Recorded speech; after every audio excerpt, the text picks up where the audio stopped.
तो भाई रसल भी मेरे दिमाग में आते हैं। रसल को शायद यूज ढंग से नहीं किया गया। मैक्सवेल का भरोसा नहीं है, क्या पता वो 400 रन वाला सीजन दे दे इस बार। ठीक है, हर साल ये उम्मीद रहती है ना। मैक्सवेल एक ऐसा जो है जो आदमी को हर साल लगता है कि मैं जीतूंगा मैं जीतूंगा, क्या पता इस साल जीत जाऊं। ठीक है, उसके साथ ही जो एक बंदा और है वो मेरे को लगता है कहीं ना कहीं डेविड मिलर। डेविड मिलर थोड़ा सा टूट गया।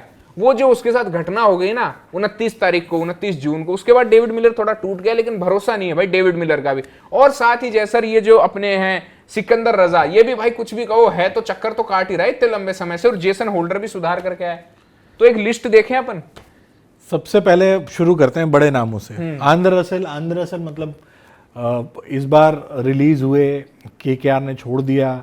अब क्या केकेआर दोबारा आंद्रे रसल की तरफ जाएगी या उनका हो चुका है कि नहीं जी मोह भंग हो गया आंद्रे रसल, देखो बहुत हमने इमोशनल चक्कर कनेक्शन के चक्कर में आपने बहुत ढो लिया, अब जाओ आप ऑक्शन में और किसी और टीम का बंटाधार करो। या फिर आंद्रे रसल वो खिलाड़ी बन जाएंगे कि भाई जो जिसके बारे में आंद्रे रसल की बात होती है कि भाई बिल्कुल खत्म मुकाबला अकेले दम पे निकाल के वो अपनी टीम को दे देता है, तो वो वाले आंद्रे रसल दिखेंगे। और कौन कौन सी ऐसी टीमें हैं जो आंद्रे रसल के लिए टारगेट करेंगी? टीमें तो सारी जाएंगी। अब ये है ना कि देखो जिसके पास जितना पर्स होगा उसके लिहाज से भी जाएगी कि भाई पंजाब जैसी टीमें शायद से ना जा पाए। ठीक है, मुंबई का तो छोड़ ही दो, मुंबई तो ऑक्शन में शायद से पता नहीं क्या लंच डिनर ये सब चाय नाश्ता करने जाएंगे शायद से, इसके अलावा कुछ नहीं है। दिल्ली के पास 21-22 करोड़ है, वो एक विकल्प देख सकते हैं कि भाई उनको एक ओवरसीज ऐसा फिनिशर मिल जाए। हालांकि उनके पास स्टब्स भी हैं तो वो अच्छा कर ही रहे लगातार।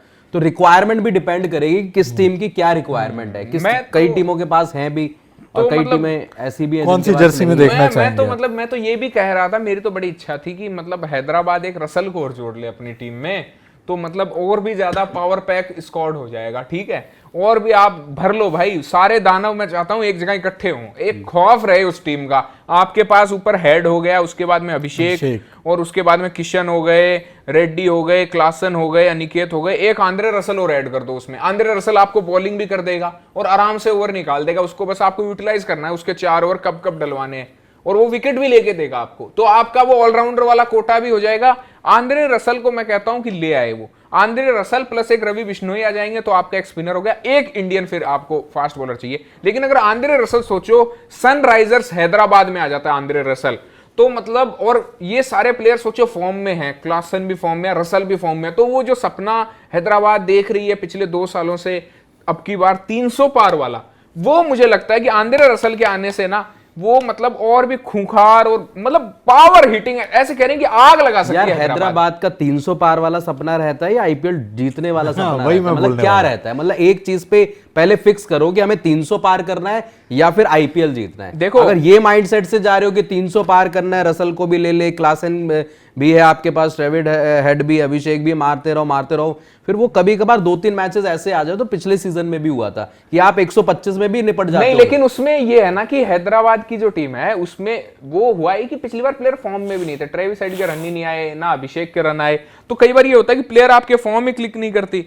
तो साफ सी बात है, फॉर्म क्लिक नहीं की तो वहां थोड़ी सी हैदराबाद फंस गई। लेकिन हैदराबाद को बैटर और बॉलर दोनों चाहिए, तो वो कोटा आंद्रे रसल पूरा कर देगा। तो मैं तो हैदराबाद को कहूंगा। आप लखनऊ में देखते हो हैदराबाद ये नहीं चाहेगी कि एक ओवरसीज पेस बॉलर, क्योंकि पैट कमिंस है वहां पे, चलो ठीक है, उसके अलावा सारे इनके अगर बैटर में ही जोड़ दोगे तो वो उनकी गेंदबाजी पे सवाल है ना भाई।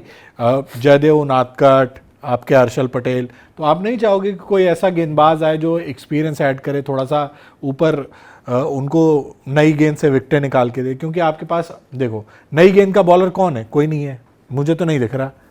नहीं, नई गेंद का बॉलर तो आपको देखना तो आप चाहोगे ना कि नई गेंद का बॉलर, क्योंकि पुरानी गेंद से काम चलाने के लिए वहां हर्षल पटेल भी हैं, उनादकट भी बीच में डाल देते हैं, पैट कमिंस भी बीच में डालते हैं, तो इस तरह का ऐड नहीं करना चाहिए। तो मेरे हिसाब से हैदराबाद बशर्ते कि ये 300 वाला जो सुनील ने कहा कि 300 वाला टारगेट पूरा करना है तो भाई रख लो, लेकिन एंड ऑफ द डे आपको टाइटल जीतना है। और पहले सीजन में जब पैट कमिंस कप्तान बने उस सीजन में इस टीम ने बड़ा अच्छा परफॉर्म किया, बट टाइटल नहीं जीत पाए। तो और पिछला सीजन हम सबने देखा कि 300 के चक्कर में टीम की लंका लग गई। तो इस सीजन वो ये नहीं चाहेंगे कि टीम ऊपर नीचे हो, तो वो कॉम्बिनेशन के लिहाज से फिलहाल हैदराबाद में मुझे तो नहीं दिखते हैं इसके अलावा कौन सा, लखनऊ को जरूरत है एक ऑलराउंडर की, आपकी टीम के लिए परफेक्ट ऑप्शन हो सकता बट लखनऊ को एक ऑलराउंडर से ज्यादा एक ओवरसीज पेसर की भी जरूरत है। है, तो वो आंद्रे रसल पेस भी डाल देते हैं। हाँ, तो ये हो सकता है, बट बट ये है कि नई वो गेंद की गेंदबाजी। कितने ओवर्स डालेंगे, क्योंकि उनका पिक एंड चूज रहता है कि मैं बॉलिंग डालूंगा वो नहीं जनरली डालूंगा। डेथ में ही डालते हैं, नई घुटने गेंद में में उनकी डालते क्या हैं। दिक्कत है? मैं आपको और एक चीज बताऊं, लखनऊ के साथ ये है कि देखो लखनऊ में आंद्रे रसल का ये भी है ना कि गोयनका जी को एक्साइटमेंट भी पसंद है, तो रसल वो एक्साइटमेंट लेके आएंगे उनके लिए। आंद्रे रसल आ जाएंगे तो गोयनका जी के लिए एक एक्साइटमेंट आएगी कि यार रसल आ गया। आप सोचो नीचे से तड़का रहा है, पूरन भी है, रसल भी है, मार्श भी है, फायर ही फायर, पूरी की पूरी फायर भर गई टीम में। ठीक है, ओवरसीज में आपका एक पूरन है, मार्करम है, आपका मार्श हो गया, और उसके साथ में आप एक रसल को ऐड कर लो। क्या मतलब तो कॉम्बिनेशन, आपकी बॉलिंग पिछले साल वाली ही रह आप जाएगी। बिश्नोई को कोशिश करो कि वापस आप बाई बैक कर पाओ। दिग्वेश राठी आपके पास है। देखो ओवरसीज बॉलर भी जितने थे ना बहुत तगड़े, वो सारे बिक गए। अब आप कोशिश कर लो। इनको पर मेरे दिक्कत को है नहीं नई लगता। गेंद की। भाई पिछले साल याद करो, जो पिछला सीजन था उसमें क्या था, लखनऊ के साथ दिक्कत क्या होती थी, उनके शुरू के विकेटें ही नहीं मिलती थी उनको। 12-13 ओवर के बाद जब इनके गेंदबाज जगते थे तब तक मैच हाथ से निकल चुका होता था।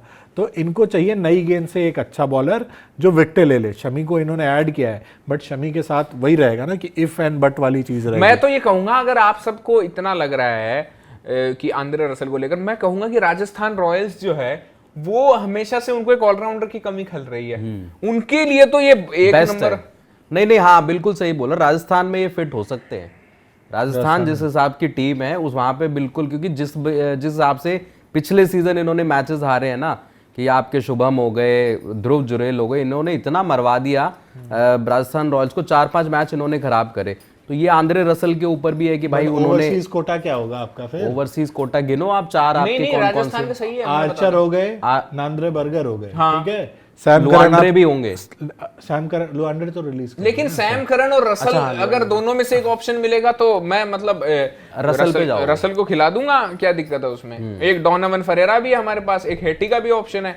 तो हम तो अगर 5 हो गए। हाँ, तो मैं दो खिलाऊंगा ना। मैं अगर दोनों अवेलेबल रहते हैं मैं खिला लूंगा इनमें से। डोनोवन खेल गए आपके, रसल खेल गए, ठीक है, और आर्चर और नांद्रे नांद्रे ये बर्गर 4 हो गए। हाँ, क्योंकि हेटी में और रसल हेटी में, पे तो- हेटी और रसल में आप वो भी कर सकते हो, मूव भी कर सकते हो। क्योंकि हेटी का भी पूरा सीजन कैसा रहे, अभी हेटी का क्या है कि फिटनेस को लेकर बड़े इश्यूज रहते हैं। हेटी ने थोड़ा सा वेट पुट ऑन भी कर रखा है, ठीक है, तो वो वाली कंसर्न आप एक लेके चलो ना बंदा पीछे, क्या दिक्कत है? बर्गर और आर्चर हैं, लेकिन सपोज करो कहीं ऐसी जगह पर आप खेल रहे हो जहां आप सोच सकते हो कि यार रसल को खिला लेते हैं, बॉलिंग ऑप्शन दे देगा, ऊपर से आर्चर काम निकाल ही देगा, बर्गर को वो। लेकिन अगर आप दोनों को भी खिलाओ तो भी इस स्क्वाड में कहीं ना कहीं आप उसको रखा कायदे से अगर देखा जाए ना, तो लखनऊ की मैनेजमेंट क्या सोचती है, अगर वो ओवरसीज पेसर वाले पे जाते हैं तो उनकी रिक्वायरमेंट कायदे से यही बनती है, बट वो एक ऑलराउंडर भी ढूंढ रहे हैं। तो अगर ऑलराउंडर वाली सोच है उनकी कि हमारा ऑलराउंडर गेंदबाजी करके काम निकाल देगा, तो रसल शायद लखनऊ में ज़्यादा बेहतर सूट करते हैं बजाय की, क्योंकि वहाँ कॉम्बिनेशन वाली दिक्कत भी नहीं होगी। आपके सारे